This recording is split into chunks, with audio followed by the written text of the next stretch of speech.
Hello viewers, আসলেও ভাবছিলাম motor cycle কিনবো, কিন্তু অনেক ঝামেলার কারণে আসলে মোটর সাইকেল কিনলাম না। কিনলাম একটা অটো সাইকেল।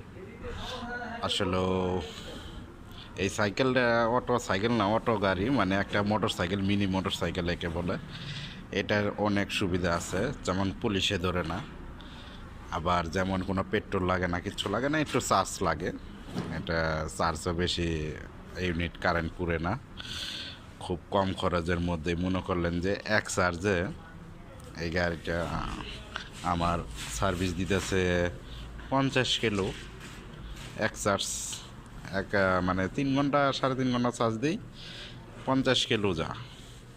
খুব সুন্দর সার্ভিস দিতেছে গাড়িটা। অনেকে একটু মডিফাই করছি, জুড়িটা লাগাইছি, এরপরে আপনার গ্লাসটা লাগাইছি। গ্লাস সাধারণত থাকে না, এটা আমি করছি।